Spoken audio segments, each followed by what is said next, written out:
Hamas is executing Palestinians in Gaza, public executions in broad daylight.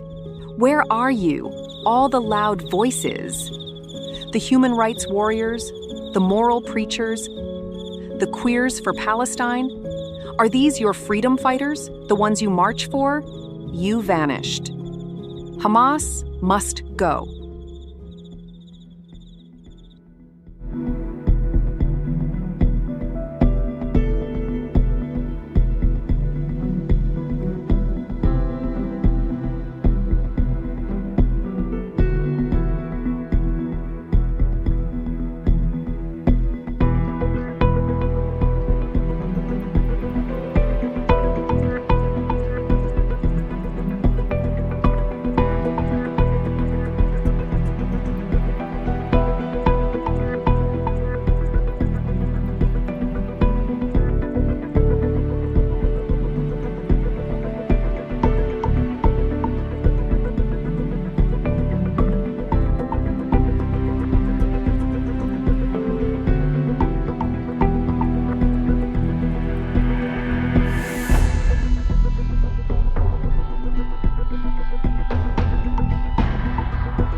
Vice President J.D. Vance was calling on everyone to be patient. Here's some of what he had to say.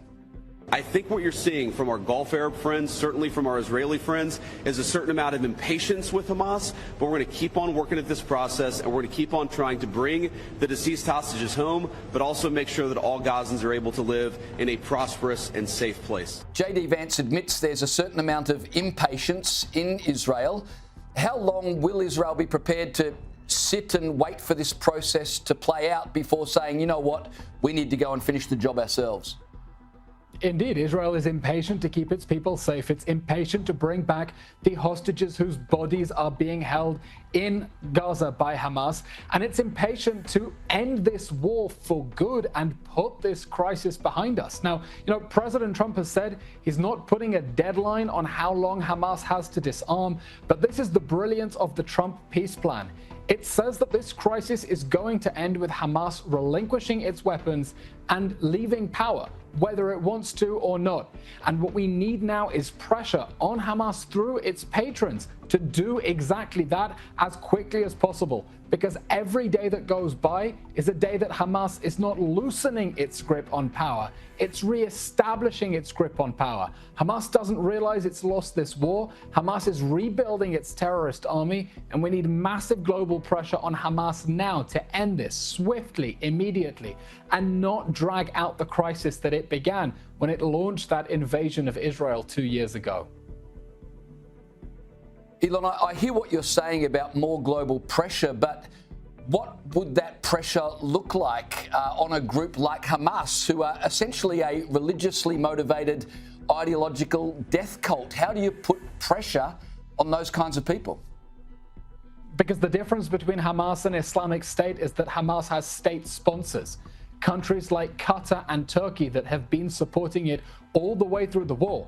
Hamas only agreed to give back the hostages because Qatar and Turkey, under American pressure, told Hamas that those hostages were a liability, not an asset, that it had to give back the hostages in order to end the war. And now those countries that have been helping Hamas need to pressure it to lay down its arms and end this conflict once and for all. Hamas needs to be left with no choice. Right now, its back is not against the wall. Hamas is reasserting its grip on Gaza, it's rebuilding its terrorist army, and it needs to understand it can have no future in the governance of Gaza. Right now, it thinks it does. How fine is the line for Israelis, particularly the government, between, on the one hand, appreciation for all that the US administration is doing, on the other hand, frustration that the US is taking the lead and Israel are effectively having to take their cues from Trump about their own security? Israel announced after the October 7th massacre, all it wants is to remove Hamas from power so it can never do this again and to bring back the hostages. We now have a plan that has not only brought back all the living hostages, it lays out an international framework for Hamas to leave power and lay down its arms. There is a peace plan on the table. Israel has accepted it. Israel wants the full implementation of the Trump peace plan, every single point.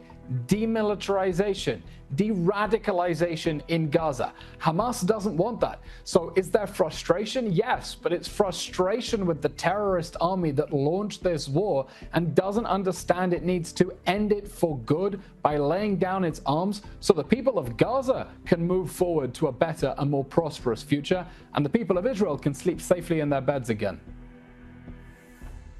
Here's what JD Vance had to say about the bodies of 15 hostages not yet returned to their families in Israel. Take a listen. It is a focus of everybody here to get those bodies back home to their families so that they can have a proper burial. Now, that said, this is difficult. This is not going to happen overnight. Some of these hostages are buried under thousands of pounds of rubble. Some of the hostages, nobody even knows where they are. That doesn't mean we shouldn't work to get them, and that doesn't mean we don't have confidence that we will. It's just a reason to counsel in favor of a little bit of patience. This is going to take a little bit of time. Elon, I can't imagine the anguish of those still waiting for the remains of their loved ones to be returned.